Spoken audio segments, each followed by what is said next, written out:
I coach high school baseball, so between getting this divorce done, dealing with my stacks, and coaching these kids, I don't have much free time at the moment. Quite a bit has happened, so this might be a long post, so please bear with me.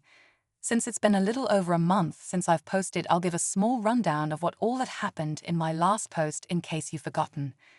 If this is the first time seeing my post, or if you need to go back to reread something, it's all in my profile still.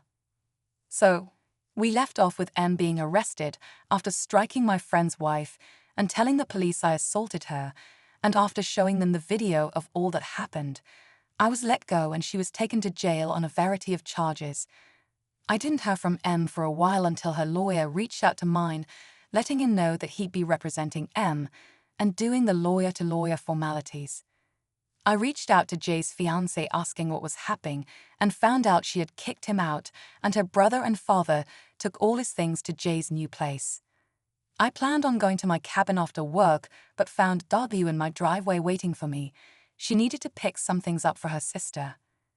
After telling her I wouldn't be touching any of her things, I told her I would pay for a moving company the following week.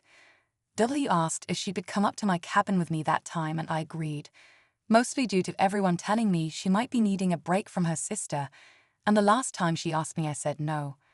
I documented everything with the movers, making sure she couldn't claim I broke something she deems as special, and sent everything to my lawyer. That's pretty much all that had happened in the last post, and now the update. A few days after the movers took her things to M, my lawyer received some paperwork saying I damaged her things and demanding I pay her $1,500, or she would be taking me to court over it. My lawyer sent hers all the videos and pictures, asking exactly where the damages were that he claimed I made. He told me all this does is tell the judge, well, get how unhinged she is, and it might be a headache now, but when it's time for court, this will all be perfect evidence. I don't think her lawyer was ready for how meticulous I am, and that I will photograph and document everything. When I found out about my wife's affair, I was for some reason pulled to this page and read all of the horror stories about the things these people's former spouses did to them, and I absolutely refuse to be another one of those stories. I've prepared myself for almost every outcome and accusation she could make. I wouldn't put anything past her at this point. Anne had called me once every other day, but I never pick up. If she leaves a voicemail, I don't bother listening to it, I just send it to my lawyer. Every time I send my lawyer something, he always tells me, "You are a lawyer's wet dream. You listen to everything I say, you gathered a mountain of evidence on your own. I have yet to have a client that has done so well." I wasn't exaggerating when I said he says it every time, but it also puts a smile on my face every time. Getting that reassurance from him that I'm doing everything the right thing just makes me feel a little bit better about this whole situation. About 2, maybe 3 weeks ago, my lawyer told me that we have enough evidence to bury her outside of court, and if it fails it would look good on us for trying, so we set a date, a week ago, to meet in a neutral lawyer's office. Before we met, he told me no matter what, don't react to anything that M might say, and that we do will be recorded for a judge will read if it goes to court. We arrived in the early morning and went into the office. To my surprise, she was already there waiting with her lawyer. We walked in and the lawyers started greeting each other, and I sat there silently waiting for what was going to happen. M's lawyer started by asking what we had to offer. Mine scoffed and said, with a mountain of evidence of the infidelity and M's inappropriate behavior, after the only thing we'll offer is half of the selling price of the home and half of the savings account. That's more than any judge would award you. Basically, what you came into the marriage with, you'll be leaving with. Then he looked directly at M and said, if you decide to go to court, I will put every message making you read it all out loud. Then I will put every photo up for all into court to see, censored, but he didn't say that at the time, and make you describe in detail what you're doing in each photo. Then I'll bring up your recent charges and play the video that was taken that night. M started to tear up, looking at me asking if there was anything she could do to make this right. I said, you've been cheating on me since before our wedding. All I can prove is a few weeks before the wedding. But I expect it was much longer. There is nothing at all you could possibly do to make me forget or forgive you for what you've done. Sign the papers, it's more than you deserve. and I want to be done with this whole sham you created." She cried obnoxiously for 15 minutes, having to excuse herself to the restroom. When she returned, she was still in tears, but signed the papers and walked out not long after. So, in about a month, everything will be filed, and all I'll have left to do is sell the house. I want to thank you all for reading and all of the advice you've given.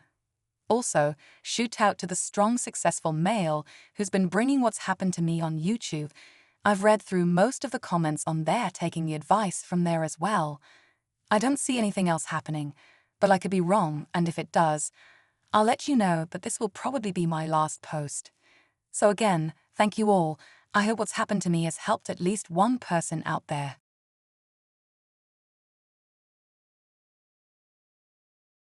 Me and my BPD ex-boyfriend of 4 years broke up recently. He was my first love. Me, as dissociative as I am, I was just so drawn to his passion. A lot of people would consider him an artistic genius. But this sub has made me open my eyes to how much abuse I went through. It's so much of a mind fuck that sometimes I can't piece together what happened. He can eloquently explain to everyone in his life all the things that are wrong with them, but takes very little responsibility for himself. He believes therapy and any form of psychological treatment is for simple-minded people, that he is too deep and complicated to listen to someone who doesn't know what they're talking about. He will get in screaming fits with his family over pretty much everything and walk away feeling as though they owe him an apology. He constantly berated me, criticized my friends, and got mad at me for hanging out with them, talked to me like I'm a piece of garbage, and then questioned why I wasn't affectionate enough to him, why I avoided him and went silent when he came home. I constantly thought, there is something wrong with me. Why am I such a cold, emotionless person? He has these wonderful flowery apologies, and he's nice to me sometimes, and he's such a passionate person, so why am I such a bitch?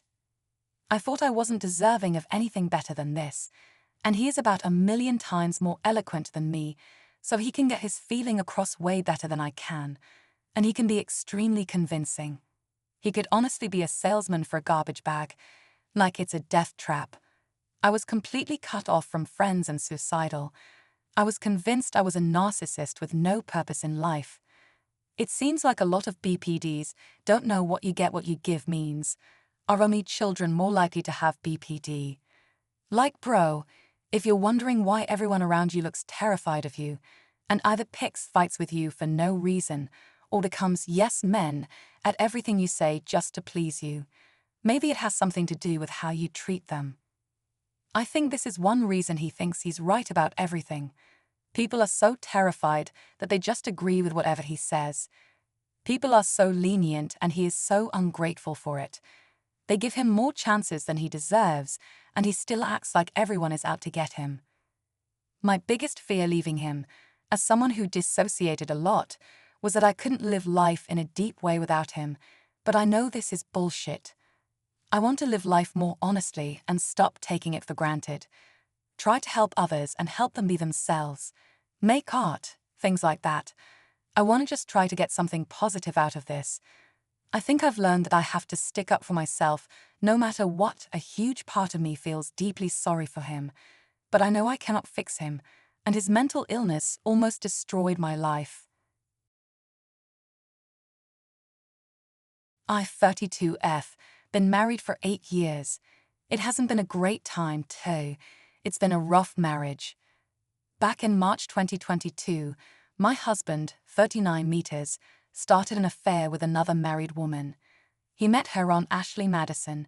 I caught him in September 2022. I gave him a chance to redeem himself, but he kept talking and seeing her from then until March 2023. I thought March 2023 was the end.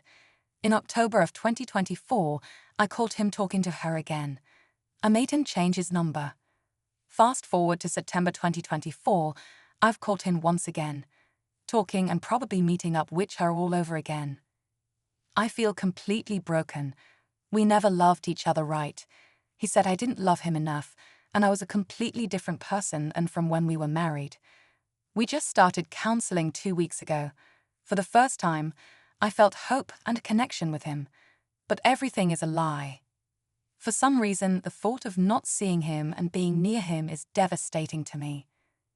I do not want my family to know, but I want her life turned upside down. She has faced zero repercussion for her disgusting behavior.